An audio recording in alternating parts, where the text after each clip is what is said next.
Now at 6, authorities arrest a suspect in Monday's robbery of a Joplin bank. Plus, some ways to save money at the pump, from tips on fuel efficiency to going electric. And Missouri lawmakers renew a push to implement term limits on federal legislators. The 4 states' most watched news starts now. The suspect in Monday's Joplin bank robbery is arrested after calling police himself. This is KOAM News at 6.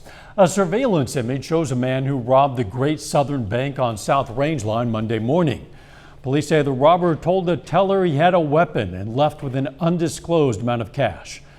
Police say after they released that image, they received a call from a man identifying himself as Vincent Gebson. The caller said he resembled the robber but said it was not him.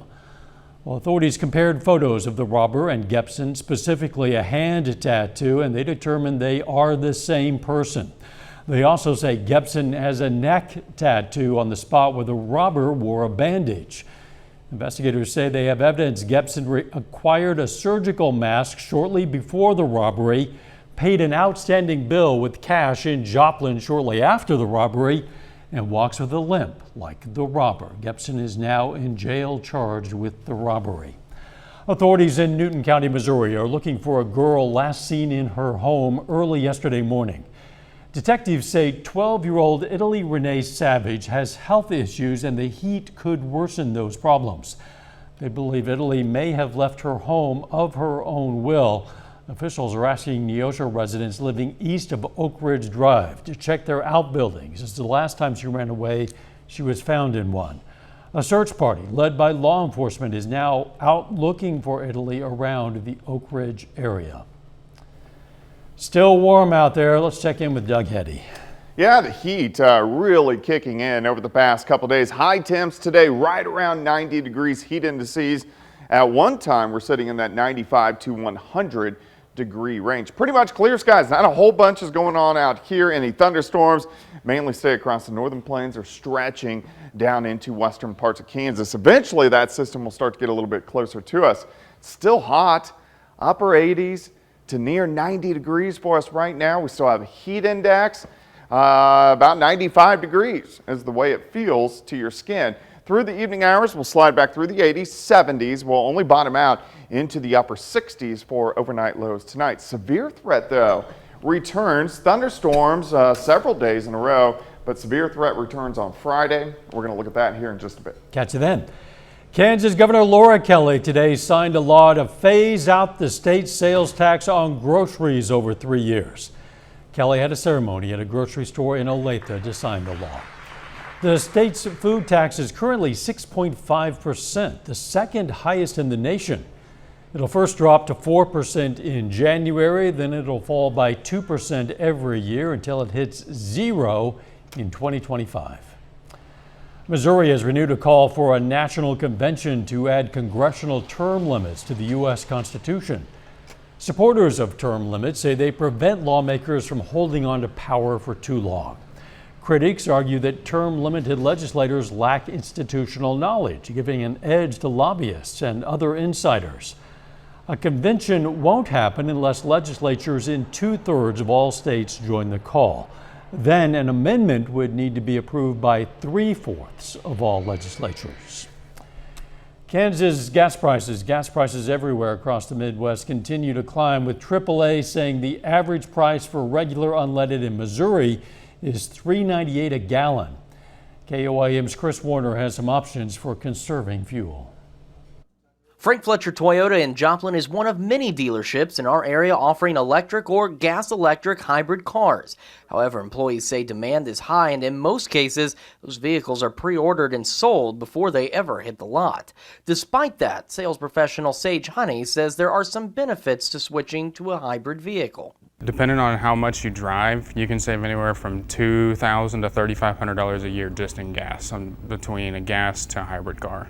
Honey says the number of electric and hybrid vehicles are expected to increase, and as Toyota makes plans for new all-electric models, they're making changes at their dealerships to combat issues like not having enough charging stations. We're going to start getting charging stations all around our dealership for them.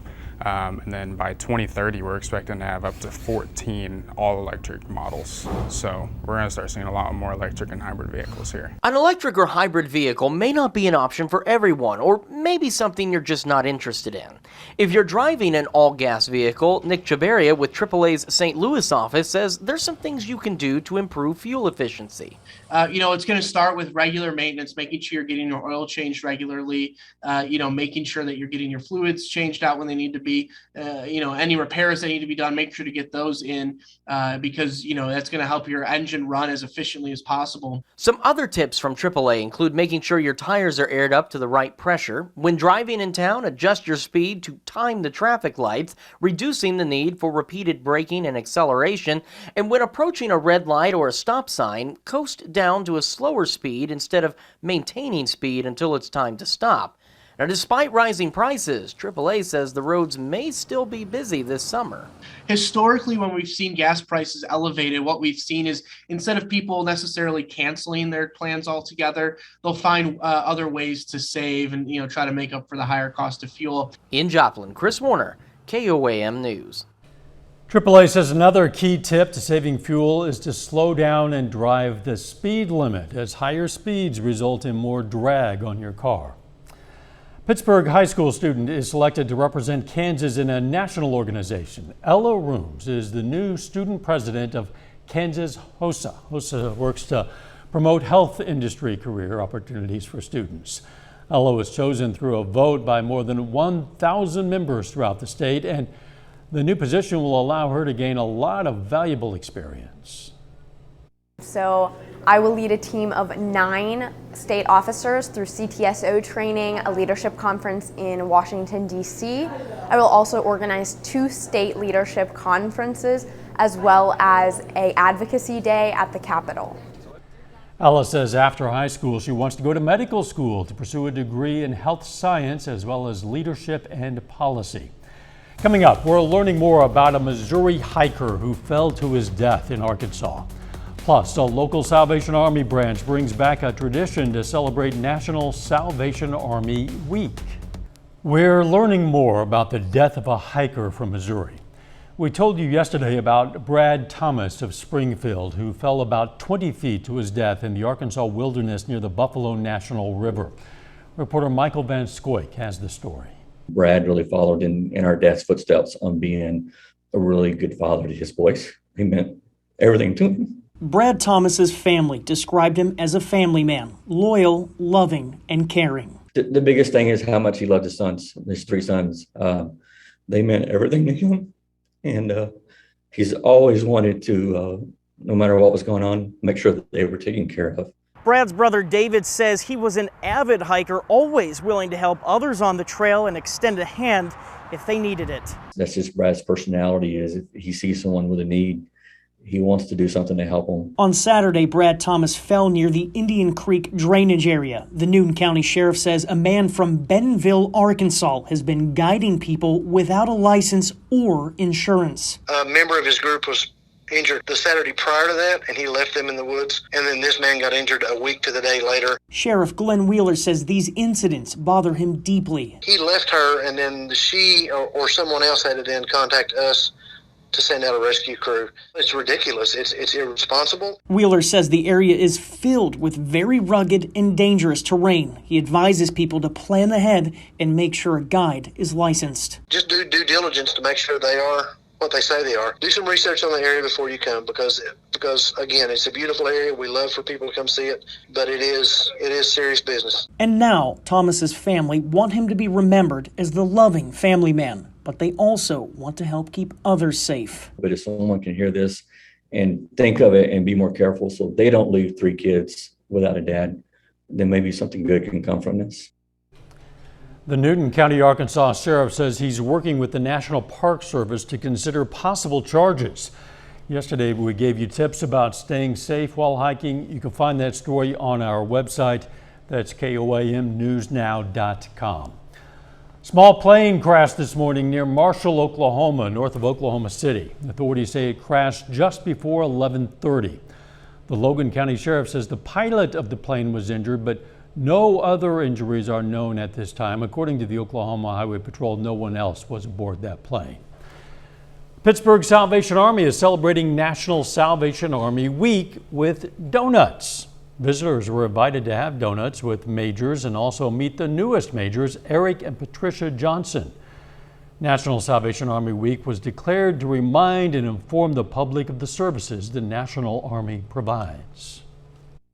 We really like being here in Pittsburgh. We're trying to figure out where the Salvation Army can work a little bit harder at meeting needs, or maybe there's something that's not being met that we can do, and we're still trying to figure that out. The Johnsons became majors on June 28th last year and have served with the Salvation Army for decades.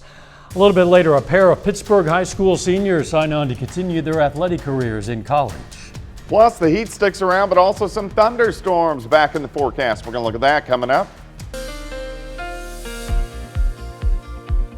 Well, it definitely turned out to be another hot, humid day for us today. Tied a record high right at 90 degrees. Heat indices 95 to 100 throughout the afternoon. Nice shot. This is our Lander Chevrolet tower cam. Southeast side of the city looks pretty good. A few little cumulus clouds are popping out there, but overall it looks pretty good across most of the area. If you don't mind the heat that has been kicking in, upper 80s to near 90 degrees once you get into northeastern parts of Oklahoma. But we aren't alone. Everybody, look at this, across the entire Central Plains is warm. Upper 80s to near 90 degrees. You can see some thunderstorms out across the panhandles of Oklahoma and Texas. 7th range line outside, 87 south at 14, but our heat index still at 94 degrees. And as we go through the evening hours, we slide back through the 80s, 70s, eventually upper 60s to near 70 a little bit later on tonight. Pretty much clear skies. Few little clouds out there, not a big deal. Any big thunderstorms are staying well to our north across parts of Minnesota, northern Iowa, and then these are stretching back down into western Kansas, down through the panhandles of Oklahoma and Texas. These will not make it here tonight, but it's this system that will start to head toward us as we go through the next couple days, increasing our chances for scattered showers and thunderstorms. All right, let's break it down. Let's go through time. You can see most of us drop upper 60s to near 70. Here's 6:30 in the morning. Let's work through the day. We warm through the 70s, into the 80s, to near 90 again, partly cloudy skies. Here's your day planner, 68 to start, 85 by noon. High temp at 90, south winds 5 to 15. Tomorrow night, we get some thunderstorms out to the west, and a few of those guys are going to try to get in here late tomorrow night into Friday morning, and some of these could be kind of strong, not looking at severe, but some good old thunderstorms, especially southeastern Kansas, northeastern parts of Oklahoma. These are going to be hit and miss, kind of sticking around into the morning and then into the early afternoon hours, and then once our instability picks up a little bit, we'll have to see if some thunderstorms try to go out across southeastern Kansas as we get into Friday evening and then into the overnight hours. Here's the actual front. So we'll see if we can get some scattered storms in here. These are going to be very hit and miss, but still something we want to watch as we get into late Friday night, then also into Saturday morning. So at least a low threat for severe weather, not a high threat, but at least a low threat, something we want to watch. Let's say 2 p.m. until about 11 p.m. Main threat's going to be wind and hail. I'm going to keep all the threats low right now. It's just something I want to keep my eyes on as we go through the next couple days. Hot, humid tomorrow. High of 90. 85 Friday, 84 Saturday, 87 on Sunday. We are going to have some hit and miss storms over the weekend. Most of us will stay dry, but we are going to have some hit and miss storms lasting into Monday and then also Tuesday of next week. Severe threat wise, we're going to keep most of these threats low. The yellow days here are low days, so we're looking at Friday, Saturday, Sunday.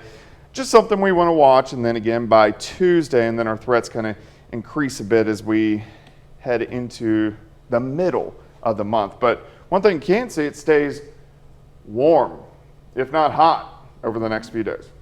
Yeah, I don't know whether you crossed that line. I guess at 90? I think 90. Yeah. Okay. Well, the heat index will be higher, travel into hot for sure. Thanks. Still ahead, it's championship night for the Class 1 District 6 softball tournament in Liberal. And a Southeast Kansas softball player catches fire at the plate to close out the regular season. Jacob Leonard has that and more up next. Tonight is championship night at the Class 1 District 6 softball tournament in Liberal. Now, the hometown Bulldogs have a shot to win that district title on their own field this evening, facing the top-seeded Jasper Eagles. Now, the winner of this one moves on to the Class 1 state quarterfinals next week. That game just went final. Jasper claims the district championship 15-3 in 5 innings. We'll have the highlights and post-game reaction from the Eagles right here tonight at 10. Well, the Girard Trojans finished the softball regular season last night with a 7-0 shutout win over Colgan. Now, the Trojans won 4 out of their last 5 games to finish their schedule. They've gotten some big-time production from junior outfielder Emmeline Sinnekit. Now, Sinnekit homered in each of the Trojans' last 4 games, and she's hit 7 home runs in the team's last 9 games. Now, on the season, she's hitting .438 with 10 home runs and a team-high 29 RBIs. Here she is today on Getting Hot at the end of the season. Yeah, it feels good that we're just getting hot at the right time. Coach Vinzi always says, be happy but never satisfied, so we're always just trying to get better every day. She's finally trusting her swing. She's not over-swinging, and she's staying within herself. When she gets a little bit too aggressive and trying to just crush the ball, she kind of pulls out a little bit, but if she stays within herself, she doesn't have to generate any extra power because she's so strong and got such a smooth swing, it takes care of itself. A pair of Pittsburgh high school student athletes signed today to continue their careers in college. Now, they're signing for different sports, but both are staying in Southeast Kansas. Kaylee Ratzlaff signs this afternoon to play college softball. She's heading to Chanute to play for Neosho. Now, Matt Smith signs today to wrestle at Labette Community College. Smith is a 3-time state qualifier and finished 6th at state in February, becoming the Purple Dragons' first state medalist since 2018. Pretty close to home, and the coach, he's pretty chill. He seems like he'll get me right for what I need to do. They seem genuine and good guys, and just rely, tell the truth, and they know what they're doing. Neosho County was so much different from the other schools that I visited just because of how their coaching and players approached me. I felt like it was a very open-hearted approach, and what I look for in coaching is basically what I had with my travel team coaches. It's just the lovingness and the always encouragement, and I really found that with Neosho.